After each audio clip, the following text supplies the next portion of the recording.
Friends, welcome back to my channel. ಇವತ್ತೊಂದು recipe ಜೊತೆ ನಾನು ನಿಮ್ಮ ಮುಂದೆ ಬಂದಿದ್ದೀನಿ.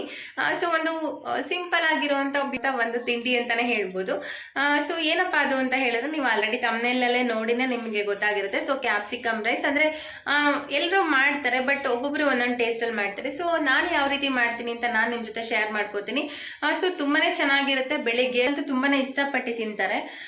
ಸೊ ಹಾಗಾಗಿ ನಾನು ನಿಮ್ ಜೊತೆ ಶೇರ್ ಮಾಡ್ಕೋತೀನಿ. ಸೊ ಈ ವಿಡಿಯೋ ಸ್ಟಾರ್ಟ್ ಮಾಡೋಕ್ಕೂ ಮುಂಚೆ ನಿಮಗೆ ಈ ವಿಡಿಯೋ ಇಷ್ಟ ಆದರೆ ಲೈಕ್, ಶೇರ್, ಕಾಮೆಂಟ್ ಮಾಡಿ. ಮತ್ತೆ ಇನ್ನೂ ಯಾರೆಲ್ಲ ನನ್ನ ಚಾನಲ್ನ ಸಬ್ಸ್ಕ್ರೈಬ್ ಮಾಡ್ಕೊಂಡಿಲ್ಲ, ಪ್ಲೀಸ್ ಈಗಲೇ ಹೋಗಿ ಸಬ್ಸ್ಕ್ರೈಬ್ ಮಾಡ್ಕೊಳ್ಳಿ. ನೀವು ಸಬ್ಸ್ಕ್ರೈಬ್ ಮಾಡ್ಕೊಳ್ಳೋದ್ರಿಂದ ನಾನು ಹಾಕೋ ವಿಡಿಯೋಸ್ ನೋಟಿಫಿಕೇಶನ್ ಅಲ್ಲಿ ನಿಮಗೆ ಮೊದಲೇನೆ ಬರುತ್ತೆ. ಸೊ ಬನ್ನಿ ಫಟಾಫಟ್ ಅಂತ ಇದನ್ನ ಹೇಗೆ ಮಾಡ್ಕೊಳ್ಳೋದು ಅಂತೇಳಿ ನೋಡ್ಕೊಂಬರೋಣ. ಮೊದಲಿಗೆ ನಾನು ಪೌಡರ್ ಮಾಡ್ಕೊಳ್ಳಿಕ್ಕೆ ಬ್ಯಾಡಗಿ ಮೆಣಸಿನ್ಕಾಯಿ ತೊಗೊಂಡಿದ್ದೀನಿ. ಒಂದು 15 ಬ್ಯಾಡಗಿ ಮೆಣಸಿನ್ಕಾಯಿ, ಅದರಲ್ಲಿ ಅರ್ಧದಷ್ಟು ಗುಂಟೂರು ಮೆಣಸಿನ್ಕಾಯಿ, ಮತ್ತು ಸ್ವಲ್ಪ ಕೊಬ್ಬರಿ, ಒಣ ಕೊಬ್ಬರಿ ಈ ರೀತಿ ಪೀಸ್ ಮಾಡಿ ಇಟ್ಕೊಂಡಿದ್ದೀನಿ ಚಿಕ್ಕದಾಗಿ. ಮತ್ತು 2 ಸ್ಪೂನಷ್ಟು ಕಡಲೆಬೇಳೆ ಮತ್ತು 2 ಸ್ಪೂನಷ್ಟು ಉದ್ದಿನಬೇಳೆ ಇದಿಷ್ಟು ತೊಗೊಂಡಿದ್ದೀನಿ. ಮತ್ತು ಇಲ್ಲಿ 1 ಸ್ಪೂನಷ್ಟು ಜೀರಿಗೆ ಮತ್ತು 2 ಸ್ಪೂನಷ್ಟು ಧನಿಯಾ ಕಾಳು ತೊಗೊಂಡಿದ್ದೀನಿ. ಮತ್ತು ಸ್ವಲ್ಪ ಚಕ್ಕೆ, ಮೆಣಸು, ಲವಂಗ ಮತ್ತು 1/4 ಟೇಬಲ್ ಸ್ಪೂನಷ್ಟು ಮೆಂತ್ಯಕಾಳು ತೊಗೊಂಡಿದ್ದೀನಿ. ಮೊದಲು ಪ್ಯಾನ್ಗೆ ನಾನು 2 ಸ್ಪೂನಷ್ಟು ಎಣ್ಣೆನ ಹಾಕ್ಕೊಂಡು ಇವಾಗ ಮೊದಲಿಗೆ ನಾನು ಮಸಾಲೆಗಳನ್ನ ಮೀಡಿಯಮ್ ಫ್ಲೇಮಲ್ಲೇ ಫ್ರೈ ಮಾಡ್ಕೋತೀನಿ. ಮತ್ತು ನಾನು ಇದಕ್ಕೆ 2 ಸ್ಪೂನಷ್ಟು ಕಡಲೆಬೇಳೆ ತೊಗೊಂಡಿದ್ದೆನಲ್ಲ ಅದನ್ನು ಹಾಕ್ಕೊಂಡು ಅದು ಸ್ವಲ್ಪ ಕಲರ್ ಚೇಂಜ್ ಆಗುತ್ತೆ. ಆವಾಗ ನಾನು ಸ್ವಲ್ಪ ಉದ್ದಿನಬೇಳೆ ಕೂಡ ಹಾಕ್ಕೊಂಡಿದ್ದೀನಿ. ಸೊ ನಾವು ಹೈ ಫ್ಲೇಮಲ್ಲಿ ಇಟ್ಕೊಂಡು ಮಾಡ್ಕೊಳ್ಳೋದ್ರಿಂದ ಅದು ಸೀದೋಗುತ್ತೆ. ಸೊ ಲೋ ಫ್ಲೇಮಲ್ಲೇ ಮಾಡ್ಕೋಬೇಕು. ಇವಾಗ ನಾನು ಧನಿಯಾ ಕಾಳನ್ನ ಹಾಕ್ಕೊಂಡಿದ್ದೀನಿ. ಮತ್ತು ಈಗ ನಾನು ಬ್ಯಾಡಗಿ ಮೆಣಸಿನ್ಕಾಯಿ ಮತ್ತು ಗುಂಟೂರು ಮೆಣಸಿನ್ಕಾಯಿ ಎರಡೂ ಕೂಡ ನಾನು ಫ್ರೈ ಮಾಡ್ತಾ ಇದ್ದೀನಿ.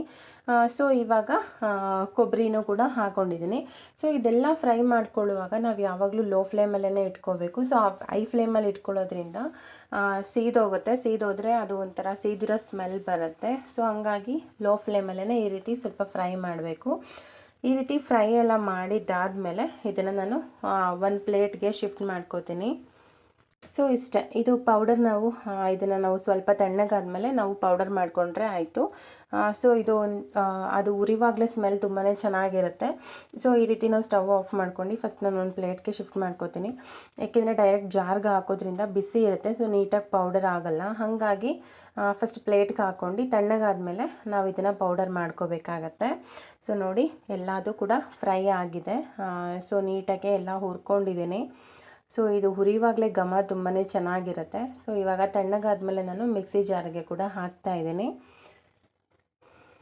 ತುಂಬ ಪೌಡರ್ ಮಾಡ್ಕೋಬೇಕು ನೈಸಾಗಿ. ಸೊ ತರಿಯಾಗಿರಬಾರ್ದು. ಸೊ ಈ ರೀತಿ ಫುಲ್ಲು ಪೌಡರ್ ಮಾಡ್ಕೋಬೇಕು.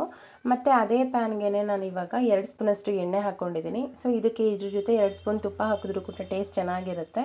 ಸೊ ನಾನೀಗ ಎಣ್ಣೆ ಹಾಕ್ಕೊಂಡಿದ್ದೀನಿ. ಮತ್ತು ಅದಕ್ಕೆ ಸ್ವಲ್ಪ ಸಾಸಿವೆ ಮತ್ತು ಸ್ವಲ್ಪ ಜೀರಿಗೆನ ಹಾಕ್ಕೊಂಡಿದ್ದೀನಿ. ಅಂದರೆ ಅರ್ಧ ಟೇಬಲ್ ಸ್ಪೂನಷ್ಟು ಸಾಸಿವೆ ಮತ್ತು ಅರ್ಧ ಟೇಬಲ್ ಸ್ಪೂನಷ್ಟು ಜೀರಿಗೆ ಹಾಕ್ಕೊಂಡಿದ್ದೀನಿ.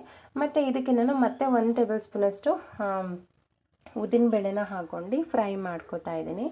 ಸೊ ಇವಾಗ ಇದೆಲ್ಲ ಫ್ರೈ ಆದಮೇಲೆ ನೋಡಿ, ನಾನು ಉದ್ದುದ್ದಕ್ಕೆ ಸಣ್ಣಕ್ಕೆ 2 ಥರ ನಾನು 3 ಕ್ಯಾಪ್ಸಿಕಮ್ ಈ ರೀತಿ ಕಟ್ ಮಾಡಿ ಇಟ್ಕೊಂಡಿದ್ದೀನಿ.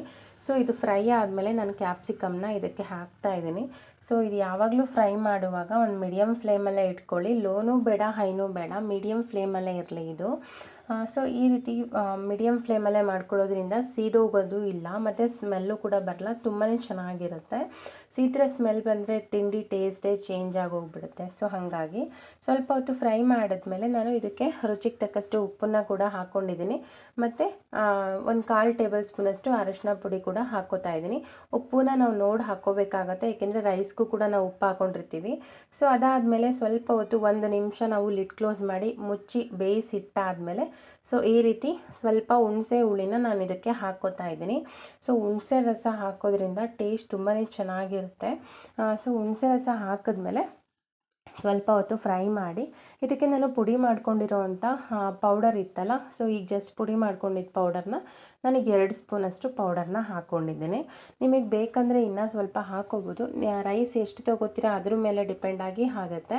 ಸೊ ಇದಾದಮೇಲೆ ಮತ್ತೆ 2 ನಿಮಿಷ ಲಿಡ್ ಕ್ಲೋಸ್ ಮಾಡಿ ಫ್ರೈ ಮಾಡಿ ತುಪ್ಪದಲ್ಲಿ ಹುರಿದಿರೋವಂಥ ಗೋಡಂಬಿನ ಕೂಡ ಇದಕ್ಕೆ ಹಾಕೋತಾ ಇದ್ದೀನಿ. ಸೊ ಇಷ್ಟೇ, ಗೊಜ್ಜು ರೆಡಿ ಆಯಿತು. ಸೊ ಇದಕ್ಕೆ ನಾನು ರೈಸ್ ಆಲ್ರೆಡಿ ಮಾಡಿಟ್ಕೊಂಡಿದ್ದೀನಿ, ಆ ರೈಸ್ನ ಕೂಡ ಇದಕ್ಕೆ ಆ್ಯಡ್ ಮಾಡ್ತಾ ಇದ್ದೀನಿ. ಸೊ ಈ ರೀತಿ ಪೌಡರ್ ಮಾಡಿಟ್ಕೊಂಡ್ರೆ ನಾವು ಗೊಜ್ಜು ಮಾಡೋದು ಈಸಿನೇ, ತುಂಬ ಈಸಿ, ಬೇಗ ಮಾಡ್ಕೊಂಬಿಡ್ಬೋದು.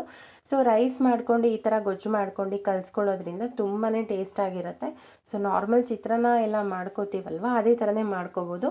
ಬಟ್ ಪೌಡರ್ ಸ್ವಲ್ಪ ಹುರ್ಕೊಳ್ಳೋದು ಟೈಮ್ ಆಗುತ್ತೆ. ಅದನ್ನು ನಾವು ಮೊದಲೇ ನಾವು ಮಾಡಿಟ್ಕೊಂಡಿದ್ರೆ ತುಂಬಾ ಈಸಿಯಾಗಿ ಮಾಡ್ಕೋಬೋದು. ಸೊ ಇವಾಗ ನಾನು ಎಲ್ಲ ನೀಟಾಗಿ ಸ್ವಲ್ಪ ತಣ್ಣಗಾಗಕ್ಕೆ ಬಿಟ್ಟು ಎಲ್ಲ ನೀಟಾಗಿ ಕಲಿಸ್ಕೊಂಡಿದ್ದೀನಿ ನೋಡಿ ಈ ಥರ. ಇವಾಗ ನಾನು ಸರ್ವ್ ಮಾಡ್ಕೋತಾ ಇದ್ದೀನಿ. ನಮಗೆ ಯಾವ ಥರ ಬೇಕು ನಾವು ಆ ಥರ ಸರ್ವ್ ಮಾಡ್ಕೋಬೋದು.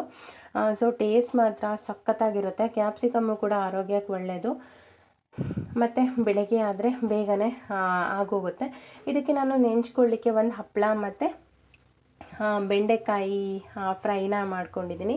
ಸೊ ಬೆಂಡೆಕಾಯಿ ಫ್ರೈ ಆಲ್ರೆಡಿ ನಾನು ರೆಸಿಪಿ ಶೇರ್ ಮಾಡಿದ್ದೀನಿ. ಸೊ ತುಂಬಾ ಚೆನ್ನಾಗಿರುತ್ತೆ. ಸೊ ಈ ರೀತಿ ನಾವು ನೆಂಚ್ಕೊಳ್ಳಿಕ್ಕೆ ಈ ರೀತಿ ಸೈಡ್ಸ್ ಇತ್ತು ಅಂತ ಹೇಳಿದ್ರೆ, ಸೊ ಯಾವ ತಿಂಡಿ ಆದರೂ ಟೇಸ್ಟ್ ಇದ್ದೇ ಇರುತ್ತೆ ಅಲ್ವಾ. ಹಾಗಾಗಿ ತುಂಬಾ ಚೆನ್ನಾಗಿರುತ್ತೆ ಅಂತ ಹೇಳ್ತೀನಿ. ಸೊ ಇದನ್ನು ಲಂಚ್ಗೆ ಮಾಡ್ಕೋಬೋದು, ಮಕ್ಕಳಿಗೆ ಲಂಚ್ ಬಾಕ್ಸಿಗೆ ಕೂಡ ಹಾಕಿ ಕಳಿಸ್ಬೋದು. ಸೊ ತುಂಬಾ ಚೆನ್ನಾಗಿರುತ್ತೆ ಇದು. ಮತ್ತು ಈವ್ನಿಂಗ್ ಟೈಮಲ್ಲಿ ಕೂಡ ಮಾಡ್ಕೋಬೋದು, ಇಲ್ಲಾಂದರೆ ನೈಟ್ ಡಿನ್ನರ್ ಕೂಡ ನಾವು ಇದನ್ನು ಮಾಡ್ಕೋಬೋದು. ಸೊ ತುಂಬಾ ಚೆನ್ನಾಗಿರುತ್ತೆ, ಟೇಸ್ಟು ಕೂಡ ಇರುತ್ತೆ. ಕ್ಯಾಪ್ಸಿಕಮ್ ಕೂಡ ಒಳ್ಳೆಯದು, ಮತ್ತು ನಾನು ತೊಗೊಂಡಿರೋಂಥ ಸೈಡ್ಸ್ ಬೆಂಡೆಕಾಯಿ ಫ್ರೈ ಕೂಡ ತುಂಬಾ ಒಳ್ಳೆಯದು. ಈಗಾಗಲೇ ನಾನು ಆ ವಿಡಿಯೋನ ಶೇರ್ ಮಾಡಿದ್ದೀನಿ. ಸೊ ನೋಡಿಲ್ಲ ಅಂದರೆ ವಾಚ್ ಮಾಡಿ. ಸೊ ಈ ರೆಸಿಪಿ ನಿಮಗೆ ಇಷ್ಟ ಆಗಿದೆ ಅಂತ ಅನ್ಕೋತೀನಿ. ಇಷ್ಟ ಆದರೆ ಲೈಕ್, ಶೇರ್, ಕಾಮೆಂಟ್ ಮಾಡಿ. ಮತ್ತು ಇನ್ನೂ ಯಾರೆಲ್ಲ ನನ್ನ ಚಾನಲ್ನ ಸಬ್ಸ್ಕ್ರೈಬ್ ಮಾಡ್ಕೊಳ್ಳಿಲ್ಲ, ಈಗಲೇ ಹೋಗಿ ಸಬ್ಸ್ಕ್ರೈಬ್ ಮಾಡ್ಕೊಳ್ಳಿ ಅಂತ ಹೇಳ್ತಾ ನಾನು ಈ ವಿಡಿಯೋನ ಇಲ್ಲಿಗೆ ಎಂಡ್ ಮಾಡ್ತಾ ಇದ್ದೀನಿ. ಸೊ ಇಷ್ಟೊತ್ತು ವಿಡಿಯೋ ನೋಡಿದ್ದಕ್ಕೆ ತುಂಬ ಧನ್ಯವಾದಗಳು. Thank you for watching. Take care. Bye.